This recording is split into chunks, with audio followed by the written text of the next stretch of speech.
Hi, and welcome to Creepy Crime Story, where the darkest truths aren't imagined. They're real. A college week turned into a week of silence in the Arkansas Ozarks. Here, silence isn't empty. It's evidence waiting to be read. This crime is examined, not imagined. Rebecca Gould was 22 and balancing college in Fayetteville with a quick trip back to the hills of Izard County. Late September 2004, she spent the weekend in the Guion, Melbourne area, staying at her boyfriend's family home on a ridge above a quiet road. Monday began like it should have. Ordinary movement, simple plans, the kind of morning that leaves no impression on anyone because nothing is supposed to happen. Then her communication stops. Calls that would usually get a return don't. Messages that would normally be answered are not. In casework, that precise moment matters more than any rumor or theory. It's the last verified slice of normal life, day one, and it's where the clock starts. The first obligation for any investigator is to lock what can be proved without reaching. That means fixing Rebecca's presence in Izard County at the start of the week and confirming she was tied to a single address when the silence began. It also means acknowledging what's still unknown without filling gaps. The residence becomes the anchor. Not because anyone is prejudged there, but because access to that property best explains how opportunity, time, and familiarity could overlap. If a person is last known alive in or near a home, you document that home before you let your narrative wander. Inside the binder, last known alive isn't a headline. It's a chain of small verifications. Who saw her that morning? Where she was expected later that day? Which calls rang unanswered? Which plans were left hanging? The file doesn't chase motives in Chapter 1. It stabilizes patterns, what Rebecca usually did on a Monday, how she kept in touch, the baseline of her routine. When the routine breaks and stays broken across the afternoon and into the night, the character of the event changes. Friends can miss each other for a few hours. They don't vanish from their own life without the things they'd need to leave. When essential items remain where they were last used, the maybe she just left story weakens. Guion and Melbourne aren't far in miles from the places people name in larger cases, but rural time is different. Roads are narrow. Houses are set back. You don't move a person or a vehicle without minutes on the clock. That's why day one is about arithmetic as much as emotion. You measure windows. When could something have happened without witnesses, and how long would it realistically take? You also measure access. Who could enter that home as a matter of course? Residents, relatives, a visitor expected enough that a knock at the door wouldn't raise a question. Because this is 2004, the technical picture is limited by the era. There is no handset GPS drawing a line across a map. The most you can responsibly expect from phones is call detail records and the broad strokes of cell site coverage, useful later, but not a substitute for real-world timelines. That constraint is not a weakness. It's part of the truth of the file, and it keeps the early narrative honest. We don't pretend to know what the tools of 2025 would have shown. We work with what 2004 could actually give. What investigators do in this first day, and in the hours that immediately follow, is simple and disciplined. Preserve the address that matters. Confirm the last people to see Rebecca in a normal context. Lock the time when her communications stop. Note what remains in place that a voluntary departure would have taken. Those steps aren't dramatic, but they are decisive. They turn a worry into a case and a case into a sequence of tasks that can be tested later against every statement and every piece of physical work done at the residence. There is one more caution that belongs in Chapter 1. Early stories can line up almost too well. Alibis that match smoothly, calendars that leave no friction. When that happens, good investigators lean in, not away. The data align too cleanly. Sometimes that was the problem. Clean alignment can be truth. It can also be rehearsal. Only evidence collected under control at the address and later along the road that will matter can tell the difference. By the close of day one, the case has a narrow center. A young woman tied to a specific home, a sudden silence that doesn't match her pattern, and a list of people whose access to that home was normal enough to go unnoticed. Nothing more is claimed. Nothing less will do. The work turns next to the structure around that address. Who could be there, who should be there, and how time and access intersect in a place where neighbors hear far less than they think. The file moves from she went quiet to who could be here without raising a question. The residence outside Melbourne, Arkansas, isn't declared a crime scene. It's treated as the logical starting point because it is where Rebecca Gould was last reliably tied to ordinary life. In small communities, a front door tells you as much as a calendar: who walks in without knocking, who gets waved through, who sits on the couch like they belong. That everyday access becomes the first investigative filter. Detectives document how the property is used in a normal week. They note vehicles that would park there, routes up the drive, typical noise from the road below, and who has keys or reason to be inside. Households generate patterns: morning departures, brief returns, afternoon errands, and those rhythms tell you when a stranger would stand out and when a familiar face would not. The goal isn't to assign guilt, it's to reduce a broad set of names to the subset with realistic opportunity. In towns like this, murders aren't just crimes. They tear at the fabric of a quiet community. That's why the access roster is built conservatively and then tested. Investigators split the roster into 3 tiers. First, residents and family who legitimately occupy the space. Second, relatives and frequent visitors who appear often enough that their presence wouldn't trigger concern. Third, occasional drop-ins, people who might show up but whose arrival would be noticed or commented on. With each name, they establish whether that person could have been on site during the midday window when Rebecca's communications stopped. They cross-reference work schedules, routine errands, and the practical realities of rural travel. Even without advanced tracking, the arithmetic of distance and time is unforgiving. If someone claims they were 20 minutes away but the road is narrow, the terrain steep, and the turnaround implausibly fast, that matters. The front approach, side entries, and back door are described simply and exactly: hinges, locks, sight lines from the lane, how sound carries on a clear day. If the television is audible at the road, a raised voice would be too. If a truck pulls in, the engine note would register. These aren't dramatic details. They are the baseline for later contradictions. Investigators also log routine reasons for being inside: dropping something off, borrowing a tool, a quick check-in before heading to work. People with these reasons don't need force to enter, and their presence doesn't generate a neighbor's memory. That's the point. Opportunity in a residence like this is often a function of comfort. The more ordinary the access, the less likely anyone is to question the timing. Statements are taken early and written in the plainest language possible. Who saw Rebecca that morning? What time someone stepped out? When someone claims to have returned?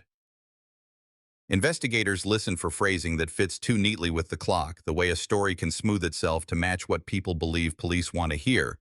The data align too cleanly. Sometimes that was the problem. A precise, unprompted timeline can be accurate. It can also be rehearsed. The difference is exposed later, when physical documentation and independent confirmations are laid over each sentence. The house itself answers questions without a word. It tells you where shoes are actually left, which chairs are used, what doors stick, and how long it takes to move from the living room to the bedroom and back with the blinds half drawn. It shows you where a vehicle could be backed up close to the porch without being seen from the curve in the road. It shows you how a person known to the household could arrive in midday, go in, and leave again without a neighbor remarking on new faces. None of that declares a homicide. All of it frames possibility. The physical layout simplifies the list. People with habitual access have the only practical window. As the roster tightens, detectives mark the names that require more than a single interview.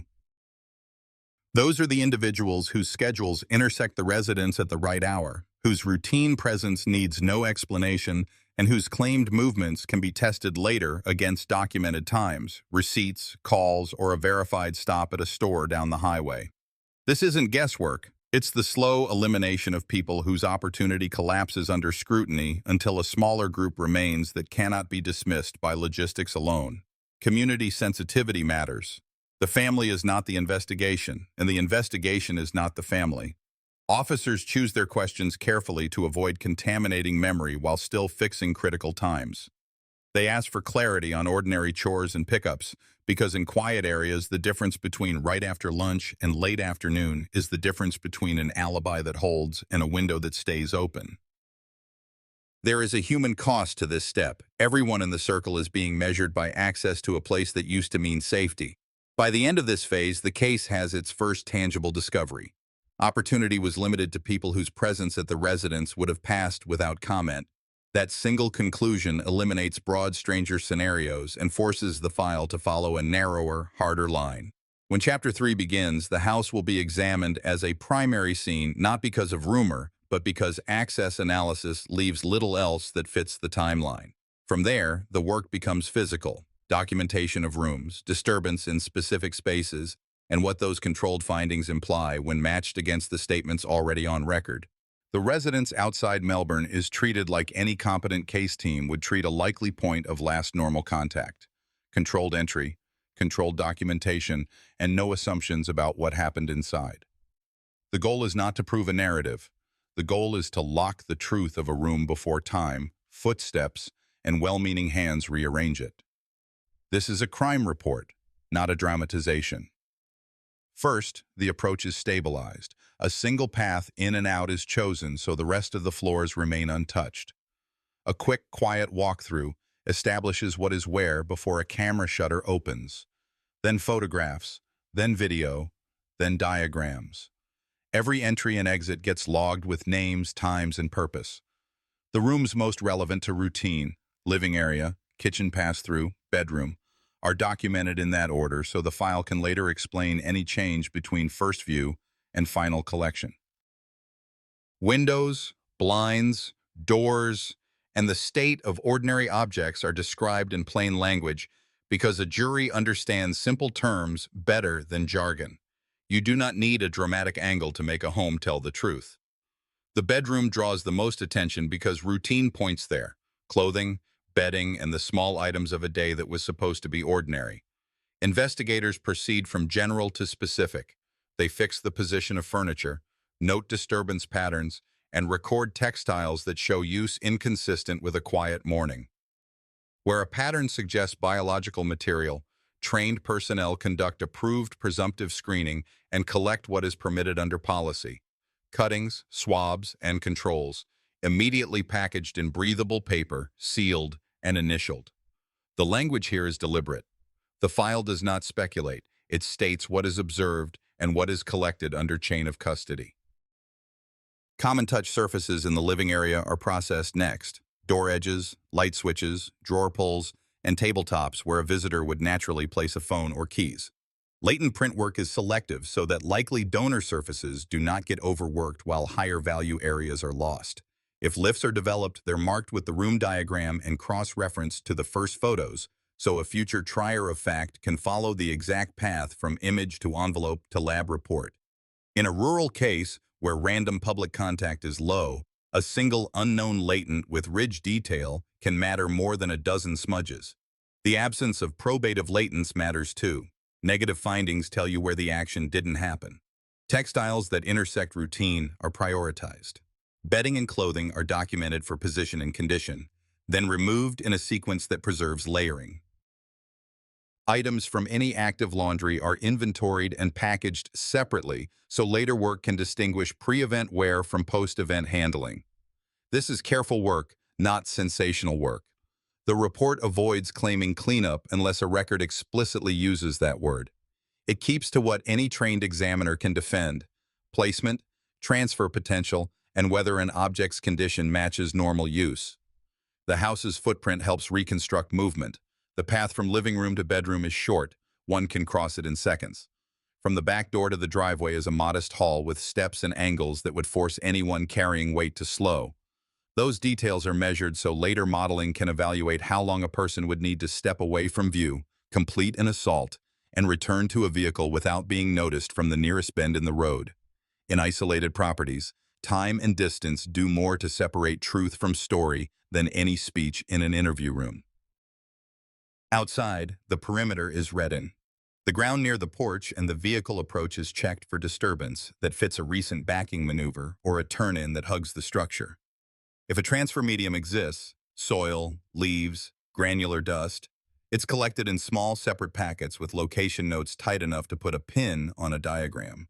There's no promise that a tire track will appear pristine, and there is no frustration in an absence. Rural surfaces degrade quickly. What matters is that the scene was given a fair chance to speak.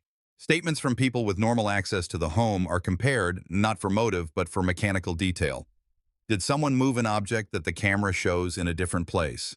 Did an account of casual tidying match the sequence of photographs? The point is not to accuse by contradiction.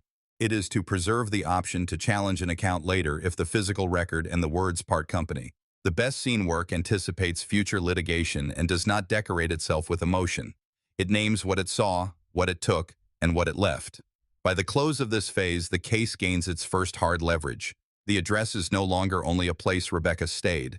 It is a documented environment with fixed artifacts, measured pathways, and sealed evidence. The file can now test every timeline against a floor plan and a set of photographs. If someone later claims a quick in-and-out errand, the measurements can accept or reject the claim without a raised voice. If a statement places a person in a room when the room's surfaces argue otherwise, that conflict becomes a fact to resolve, not a feeling to debate. A brief human note belongs here, not as sentiment but as context. Families live in these rooms after investigators leave. They see evidence tape on a bedroom door and go on with their lives while the lab works. The job is to be thorough without being careless, accurate without being cruel. In towns like these, a killing doesn't just break a law, it rearranges a home. The least an investigation can do is keep its footprint smaller than the truth it is trying to preserve. Next, the case will widen to a second outdoor location that enters the record later in the week, and the transport problem that connects the 2 points. That bridge, the how of moving from a ridge house to an embankment, is where physical evidence and time budgets start to narrow the roster from could to likely. Later that same week, an outdoor discovery fixed a second point on the map and turned a missing person inquiry into a homicide file. South of Melbourne, along Arkansas Highway 9, searchers found Rebecca Gould down a sloped embankment off the paved shoulder. The location is exposed to weather and passing traffic, but partially screened by grade and vegetation. Deputies and state investigators secured the shoulder, pushed a perimeter downhill, and built a controlled path in and out so the scene could be documented once, not trampled a dozen times. The work followed a standard order: wide photographs to capture the approach from both directions, then closer frames that showed the slope, the resting position, and the surrounding surface. Evidence markers went in quietly, numbered from the roadway edge down to the recovery point to preserve directionality for later diagrams. The aim was simple: present the road and the drop as a single, coherent picture a jury could understand without expert translation. Nothing theatrical, nothing speculative, just where the body lay, how far from the shoulder, and what that distance means for someone trying to unload and leave before another vehicle rounds the nearest curve. Outdoor scenes do not cooperate. Light changes by the minute. Wind moves the surface. Insects, runoff, and the next passing truck erase small details quickly. Investigators treated any trace as time-sensitive. Bits of soil, plant matter that looked freshly broken, loose textile fibers that might hold long enough to be collected. Packaging stayed conservative. Separate paper packets, tight location notes, seals initialed, because whatever survived the elements would need a clean chain into the lab. If there was no usable shoe print or tire impression, the report said so. Negative findings still inform transport modeling. They constrain speed, angle of approach, and where a vehicle likely paused. From the road, the geometry mattered. There is only so much space to stop without blocking traffic. A driver intent on speed would favor the shoulder nearest the drop, nose angled slightly, lights kept low. Anyone trying to back further down the grade would risk scraping or getting stuck. That physical reality funnels the scenario into a small range of movements. Pull in, exit fast, move down the slope just far enough to defeat casual view, return to the driver's seat, and go. Those steps are not conclusions about identity or motive. They are the efficient path a person would have to take to use that spot at all. The medical legal process proceeded under standard Arkansas protocols. The recovery team coordinated with the medical examiner, documented clothing and position, and prepared for transport to the morgue where cause and manner would be certified. And the case record supports blunt force trauma as the cause. The narration here stays clinical and YouTube safe. There are no graphic descriptions, no invented details. The significance for the investigation was direct, trauma consistent with being struck, and a recovery point that suggests separate locations for assault and disposal. Linking the Ridge House to the Highway 9 embankment is a transport problem, not a narrative leap. Investigators measured travel time from the residence area to the drop site at lawful speeds, and at the faster pace offenders often risk at night or on a lightly traveled road. They noted where a returning vehicle might pass the same neighbors twice, where engine noise would carry uphill, and which turnouts allow a quick reversal without a three-point turn. That math, a realistic budget of minutes, became the first hard filter against statements collected earlier. If someone's account claimed a brief errand that left no time for a round trip to Highway 9 and back, the route would expose that. If another account fit neatly but a little too neatly, it was flagged for recheck. The data aligned too cleanly. Sometimes that was the problem. The slope added one more constraint that would matter later in affidavits. This wasn't a place an outsider would easily pick on a whim. It is the sort of spot a person familiar with the corridor might use because it's fast, close enough to the ridge, and unremarkable to passing drivers after sunset. That is not a theory of guilt. It is a statement about opportunity and local knowledge. In small counties, familiarity often replaces planning. Investigators mark that quietly and move on. Families live with the aftermath of an outdoor recovery in a way a file can't capture. A highway shoulder becomes a landmark they pass for years. The responsibility on scene is to be precise and respectful, get the measurements right, safeguard what little trace remains, and leave nothing careless behind. In towns like these, a killing isn't only a crime, it changes how a road feels every time you drive it. With the recovery documented and the body transferred, the case now had two fixed anchors, the house and the embankment, and a time budget that could be tested against phone records, tower sectors, and the movements people described. That is where the next phase begins. The telecom constraints of 2004 are narrow, but they are enough when aligned with mileage and minutes. The file will either hold together or it won't. The work in the next chapter is to make it hold.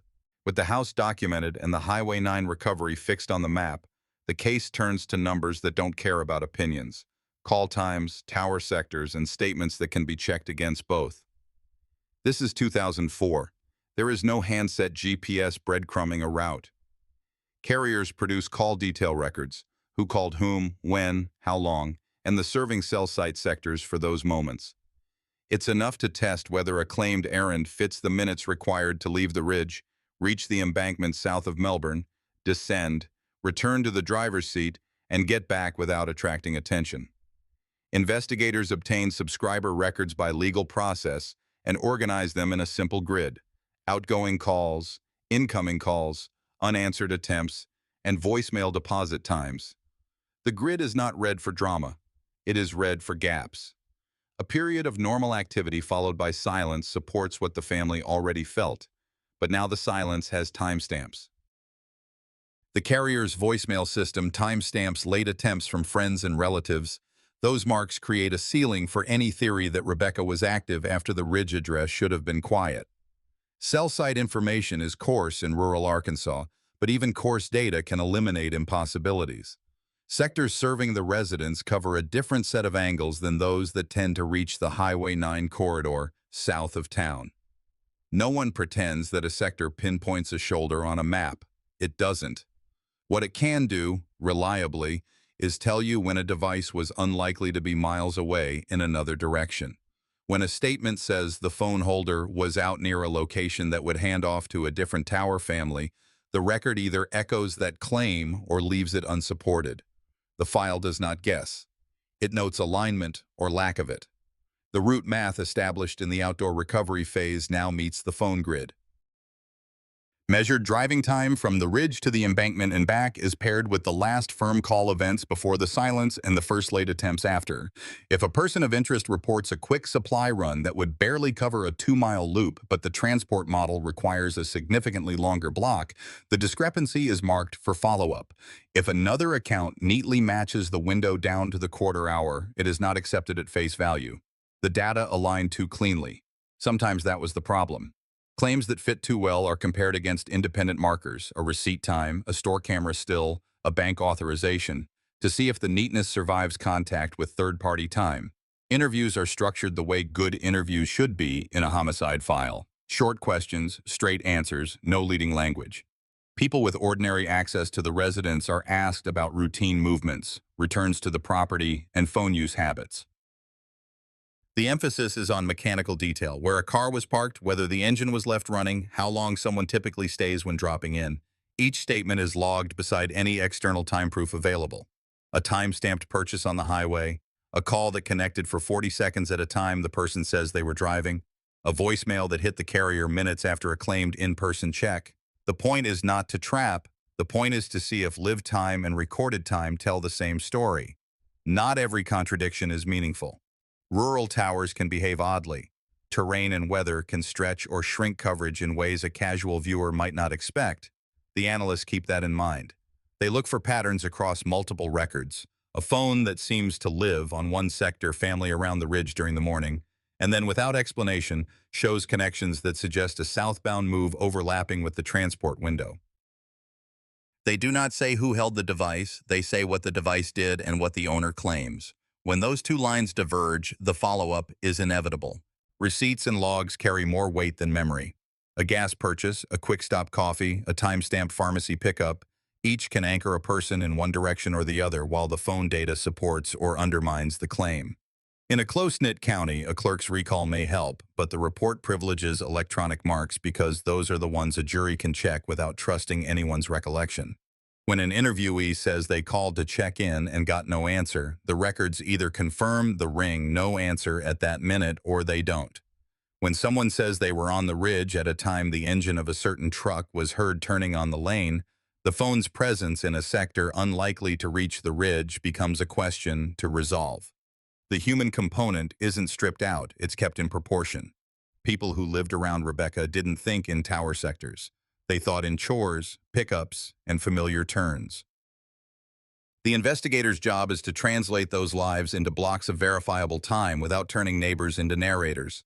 In towns like these, a killing isn't just a crime, it frays the quiet. Precision protects everyone, families who need answers, and witnesses who deserve not to be guessed at. By the end of this phase, the file has a defensible window in which the house, the road, and the phone records can all be true at once. The roster of names with realistic opportunity is smaller than it was after the access sweep. Some statements are effectively corroborated. Others now carry asterisks that will follow them into later affidavits. Nothing here names a perpetrator. It doesn't have to.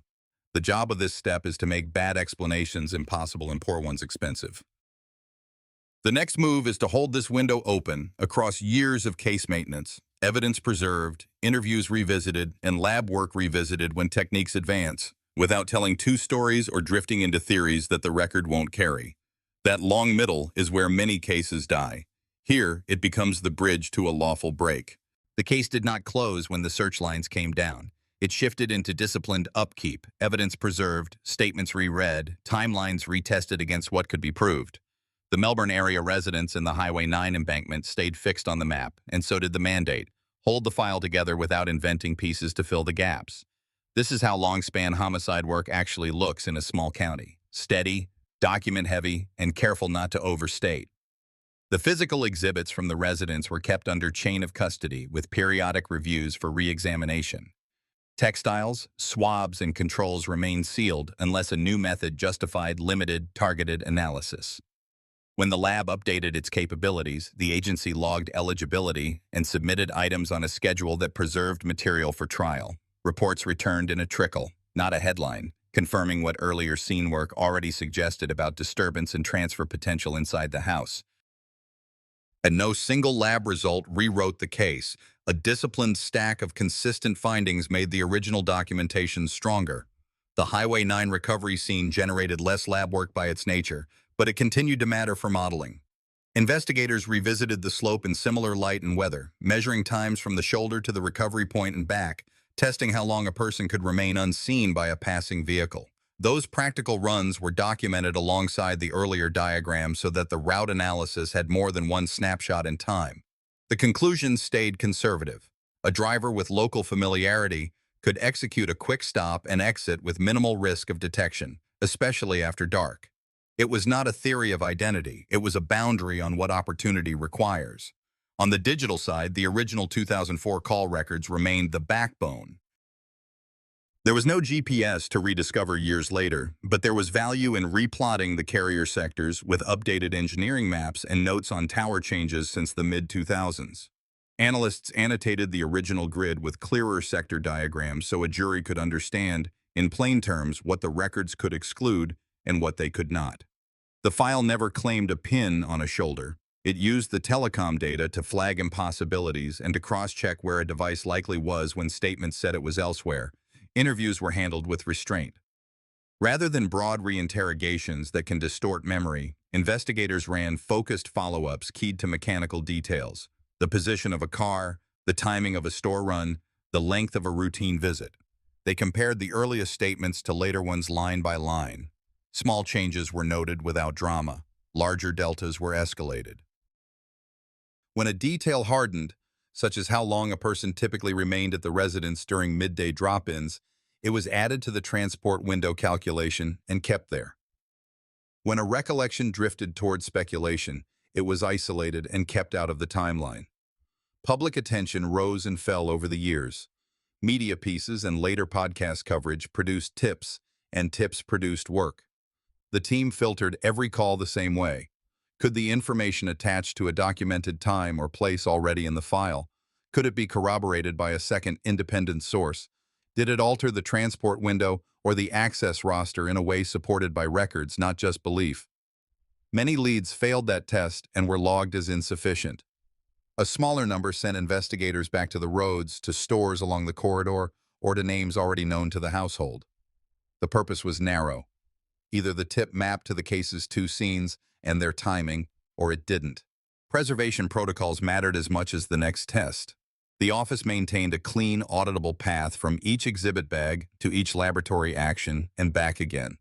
Whenever the case surfaced publicly, the internal file had to withstand outside scrutiny: who took what, when, and why. That audit trail would later become a strength in court, not because it created new facts, but because it protected the facts the investigation already had: a primary scene inside a residence, a recovery down an embankment, and a time budget that allowed only a short list of realistic actors with ordinary access. Over time, the model of opportunity tightened. The pool of names with plausible access at the right hour shrank as schedules hardened and alibis either held or collapsed under receipts and third-party timestamps assembled in the telecom phase. Among the names that remained, one connection stood out for practical reasons: familial proximity to the household, comfortable movement in and out of the residence, and a pattern of presence that could overlap with the transport window without drawing attention. The file did not print a verdict in the margins. It prepared to test that overlap under oath. That preparation looked like paperwork. Detectives drafted affidavits in stages, tying each point to a source: scene documentation from the residence, the Highway 9 geometry, original call records, sector analysis, corroborated statements that set a floor and a ceiling for movement. Supervisors dismissed language that strayed toward narrative. The tone stayed spare and prosecutable. Plausibility is not probable cause. The drafts focused on what cleared that line: access, timing, and consistency with the physical record. The human side of a long case is quieter but present. Families keep anniversaries and court dates with nothing to put on a calendar, while the file sits on a shelf that is never really still. Precision is the only respect an investigation can guarantee over years. In communities like these, a killing isn't just a crime. It stays in the air unless someone does the careful work of pinning it back to facts. By the end of this phase, the case had what it needed to move, carefully, from pattern to person of interest without widening into rumor. The two-scene structure held, the telecom window held, the access roster held, but smaller. The next step was to carry that structure into a probable cause package that could leave the county if it had to, and bring someone back to answer for what happened between a ridge house and a highway slope. Two anchored scenes and a verified time window were no longer theories, they were the frame. The next task was legal: convert that frame into probable cause without inflating what the record could actually prove. Detectives narrowed interviews to the people whose movements overlapped the ridge house during the silence and who could pass through the door without notice. Follow-ups were mechanical and specific: arrival and departure times, which door, engine on or off, how long a drop-in typically lasts. Each answer was checked against receipts, carrier timestamps, and the house and road measurements already in the file. Small shifts were logged, material contradictions were escalated, scene work and medical legal findings held steady. Disturbance consistent with an interior assault at the residence aligned with blunt force injury, the Highway 9 recovery point aligned with the transport model. Nothing new was invented. The weapon class remained a blunt, interior-sourced object supported by inventory and photos. The file didn't try to name it beyond what was defensible. Telecom records from 2004 were recharted on updated sector diagrams to exclude improbable directions in the critical window. The result wasn't a pin on a map. It was a set of boundaries that an offender would have had to live inside. When the roster was rescored under those constraints, one connection persisted for practical reasons. Ordinary, comfortable access to the household, familiarity with the rooms and the drive, movements that repeatedly fit the travel budget when others failed against third-party time. Prosecutors reviewed draft affidavits line by line, cutting any sentence that couldn't stand on its own in cross-examination. What survived was spare and admissible.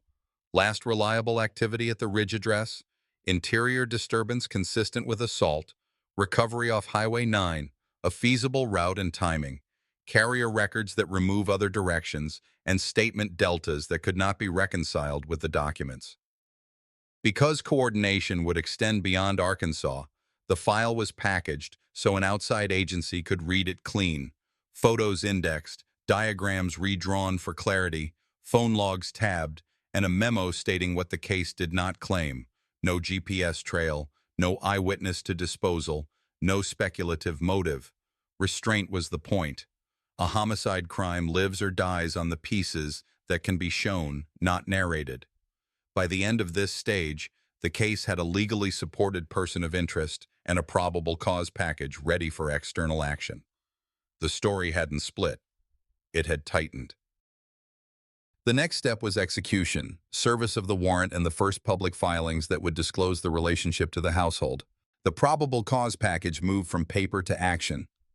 In 2020, authorities arrested William Alma Miller outside Arkansas and extradited him to Izard County to answer for a crime that began at a ridgetop residence and ended at a highway embankment. The charging documents did not invent motive. They tied facts to sources the court could see. The affidavit summarized what the record already supported. Miller had ordinary, comfortable access to the residence near Guion, Melbourne. Scene work documented interior disturbance consistent with a blunt force assault.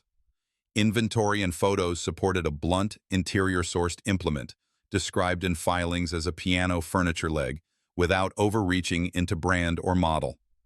The recovery site down the slope off Highway 9 south of Melbourne matched the transport model: a quick stop at the shoulder, a short descent out of casual view, and a rapid exit. 2004 carrier call records and cell site sectors did not pin GPS. They excluded other directions during the critical window and aligned with verified receipts and statements that held up under re-interview. The affidavit also clarified the relationship. Miller is the first cousin of Rebecca's boyfriend, not her partner. Once in court, the case stayed disciplined and narrow. No new scenes were claimed. No speculative narrative was added. The medical legal finding of blunt force trauma remained consistent with the interior evidence, and the two-scene structure, residence for assault, Highway 9 for recovery, never changed. When made to stand alone, each piece held photos and diagrams from the house, route geometry at the road, carrier records that ruled out alternatives, and statement deltas that could not be reconciled with independent time marks. In October 2022, Miller entered a guilty plea to first-degree murder and received a 40-year sentence with the Arkansas Department of Corrections. As of August 18, 2025, that outcome stands. For Rebecca Gould's family, the plea did not rewrite what was lost, but it ended the years when rumor competed with evidence. For the community, the case returned from speculation to facts, a necessary boundary in any homicide file. A brief note on why this conclusion matters beyond one courtroom.